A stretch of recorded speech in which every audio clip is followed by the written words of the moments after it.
ஆராதனை வேளை.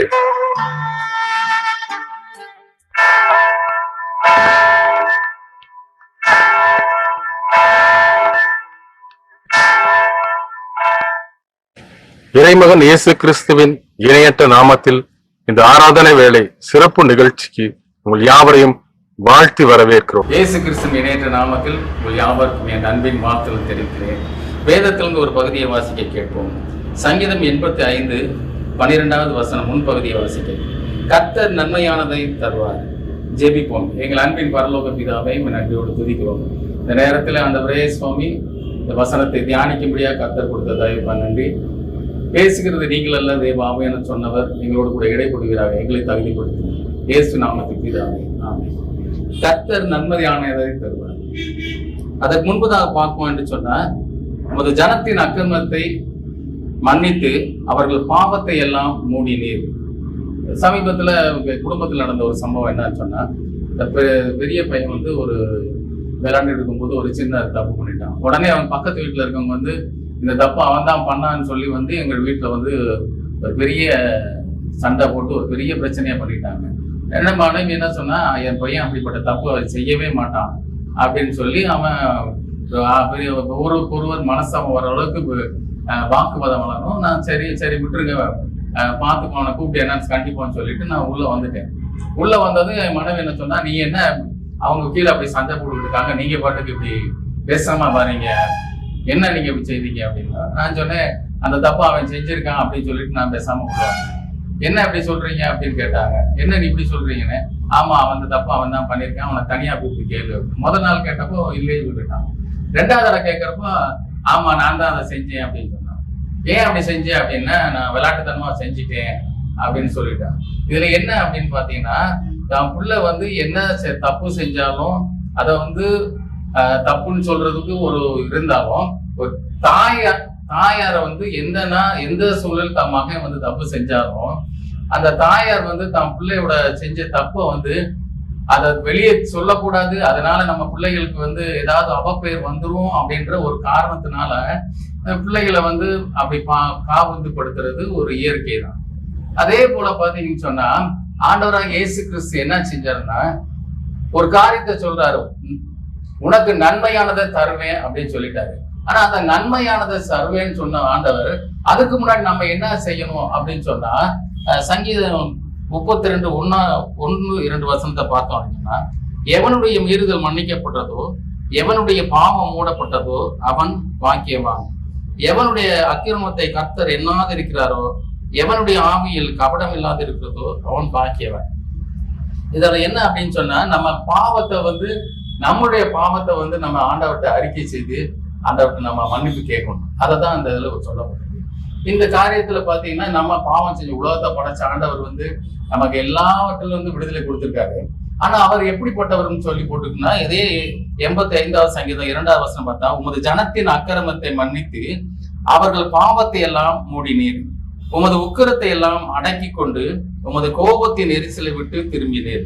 அவருக்கு நம்ம தப்பு பண்ணிட்டோம், தண்டனை கொடுக்குறோம் அப்படின்னு சொல்லி நம்ம நினைச்சோம் அப்படின்னு சொன்னா, நிச்சயமாக எதுக்குமே நம்ம வந்து அதுல வந்து காம்ப்ரமைஸ் ஆக்க முடியாது. ஆண்டவர் என்ன சொல்றாருன்னா, தன் ஜனத்தின் அக்கிரமத்தை மன்னித்து அவர்கள் பாவத்தை எல்லாம் மூடி நீர் இருக்கு. அடுத்து பாத்தீங்கன்னா, உமது உக்கிரத்தை எல்லாம் அடக்கி கொண்டு உமது கோபத்தின் எரிச்சலை விட்டு திரும்பினீர்.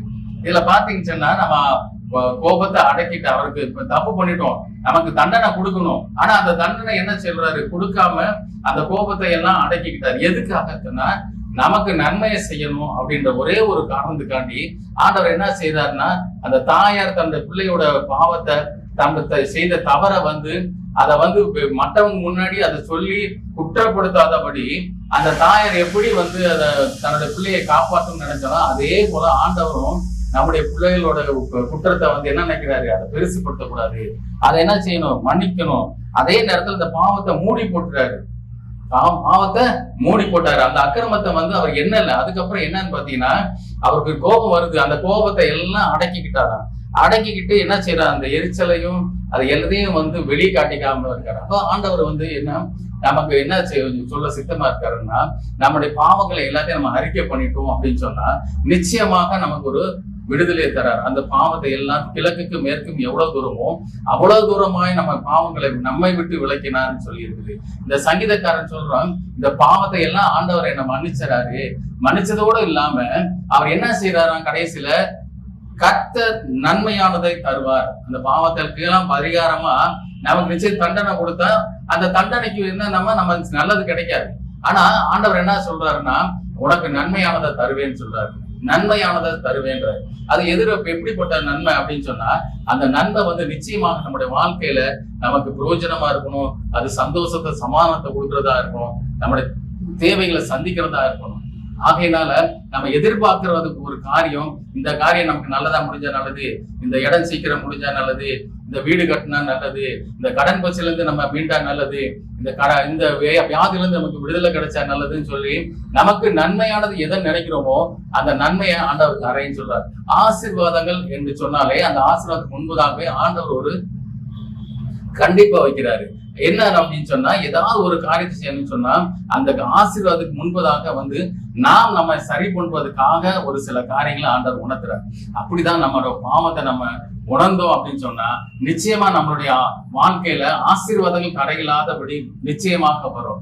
எப்படி அப்படின்னு சொன்னா, இந்த தாயார் தன்னுடைய பிள்ளையை எப்படி பாதுகாக்க வேண்டும் சொன்னோமோ அதே போல ஆண்டவர் நம்முடைய பாவங்களை எல்லாம் மன்னித்து நம்மளை பாதுகாப்பதற்காக தான் இன்றைக்கு நம்மளோடு கூட இருக்காரு. ஒருவேளை நீங்க என்னோட வாழ்க்கையில இப்படி சொல்ல முடியாத பாவம் இருக்கு, என் வெளியே சொல்ல முடியாது, நான் இப்படி துரோகம் பண்ணிட்டேன், இப்படி ஒரு பாவம் செஞ்சுட்டேன், அப்படி இதை நான் சொல்ல முடியல, நான் இப்படி ஒரு நம்பிக்கை துரோகம் பண்ணிட்டேன் ஒருவேளை நீங்க உங்க மனசுல நினைச்சிருக்கலாம்.